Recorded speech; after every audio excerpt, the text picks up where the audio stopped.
Thank you very much, Vice President of the Human Rights Council, Excellencies, distinguished delegates. I'm honoured to present this report of the Working Group on Business and Human Rights to the Human Rights Council. The Working Group's thematic report underscores the urgent need for investors to implement the guiding principles on business and human rights, also known as the UNGPs.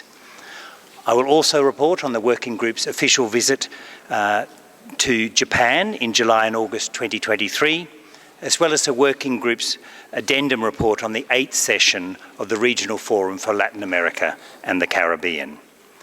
I will acknowledge the presentation of the report on the 2023 Forum on Business and Human Rights later in this 56th session of the Council. In its stock-taking exercise in 2021, the Working Group acknowledged the challenge is that most financial actors fail to connect human rights standards and processes with environmental, social and governance, or ESG, criteria and investment practices. This is because the prevailing lack of understanding in that sector that social criteria and many environmental and governance indicators reflect human rights issues. The Working Group thus sought through this report to raise awareness of the responsibilities of investors to respect human rights, to clarify the baseline responsibilities of investors under the UNGPs, and to provide recommendations as to how the UNGPs can be applied by investors in their ESG and sustainability approaches. Now, ESG approaches vary widely across different investors, investment strategies, and asset classes. These approaches, though, lack any uniform definitions and are not linked to any specific global standards, leading to risk of greenwashing and human rights washing. Further exacerbating this is the fact that existing rating providers' methodologies lack transparency and tend to amalgamate E, S and G criteria into one overall score. Investors need decision-useful data from investees on human rights and alignment with the UNGPs across each of the E, S and G criteria. And the report underscores the importance for states to create consistent and robust standards, including through a smart mix of measures to avoid isolating any of the E, S and G criteria, in order to ensure that human rights considerations are applied across all of them. This includes ensuring that state-owned financial institutions comply with the UNGPs and that mandatory human rights due diligence legislation includes obligations on investors within them. Investors, on the other hand, must place risk for people and the planet at the centre of their decision-making to fulfil their responsibility to respect human rights. This can be done by embedding human rights into their policies and strategies, undertaking ongoing human rights due diligence, and ensuring remediation of adverse human rights impacts they cause or to which they contribute. Investors should also facilitate remedy, including through exercising leverage when they are directly linked to adverse human rights impacts. The Working Group notes the need for a collaborative effort between investors, investees, states and rights holders to offer a meaningful access to remedies.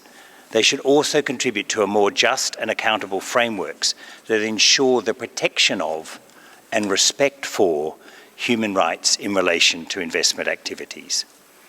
We thank all the many stakeholders who contributed to the consultation process culminating in this report. I now turn to the country visit to Japan. The Working Group thanks the Government of Japan for the excellent support during the preparation and conduct of the visit, for their openness to discuss experiences, challenges and ways to overcome them. The Working Group expresses its gratitude to civil society representatives, including journalists, academics, trade unions, workers, and to businesses and other stakeholders who shared their experiences with us. The working group visited Japan from the 24th of July to the 4th of August 2023. The report welcomed the important advances by the government of Japan on business and human rights, including the development of a national action plan on business and human rights, and the issuance of guidelines on respecting human rights in the responsible supply chains. The working group likewise commends the ongoing efforts of the government, of businesses and civil society to build capacity and raise awareness of the UNGPs and the National Action Plan on Business and Human Rights.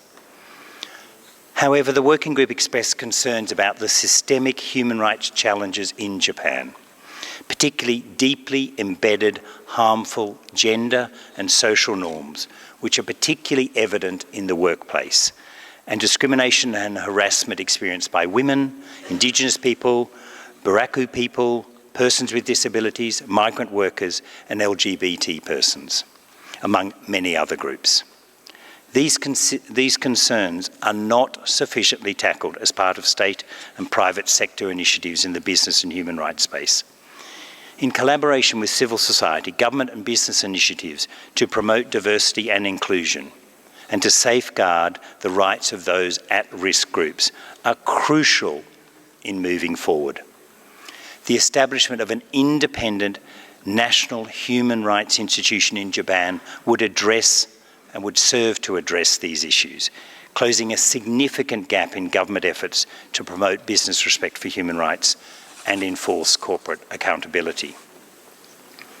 The working group observed additional challenges and opportunities related to business and human rights in Japan, including on health, climate change and the environment, in relation to cases such as the redevelopment of the Meiji Jinju Gaien labour rights, especially those of migrants, the media and entertainment industry, and in regulating value chains and the financial sector. For example, the working group identified an opportunity for increased government and private sector efforts to address urgently the continued lack of access to remedy for cases of workers involved in the Fukushima Daiichi disaster cleanup efforts, and for several hundred workers formerly associated with Johnny and Associates, now known as Smarlup, who are victims of sexual abuse and exploitation.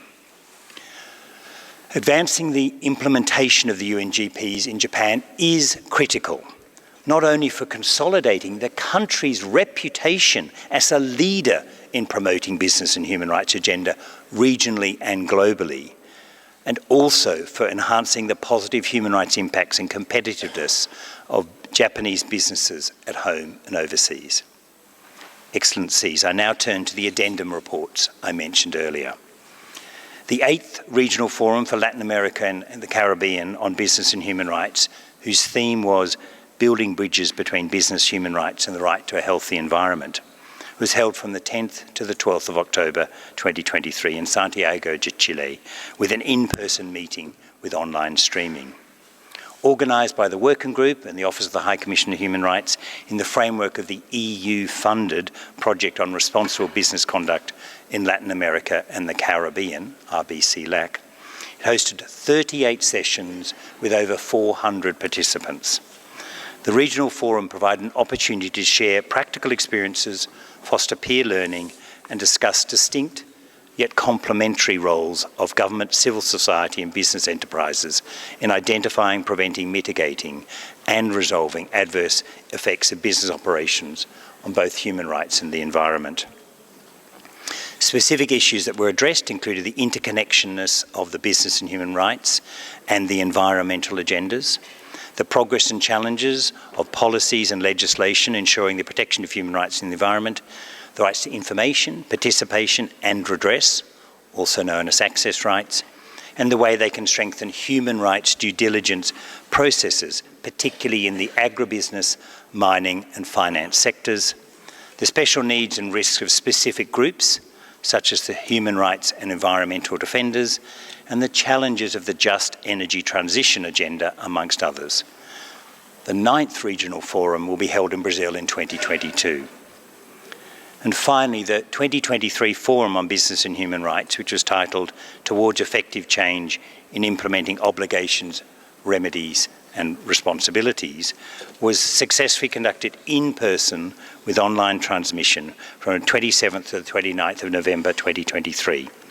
The forum, which had over 4,000 participants, reflected on the changes that have occurred in the 12 years of normative development since the establishment of the UNGPs, including the actions that states have taken to incorporate these standards through regulation and policies, the extent to which businesses have applied these standards in their practices throughout their operations, and where judicial and non-judicial remedies in this area are more available and accessible to those adversely impacted by business-related human rights abuses. The report on the forum will be presented to the Council on the 3rd of July. Thank you very much.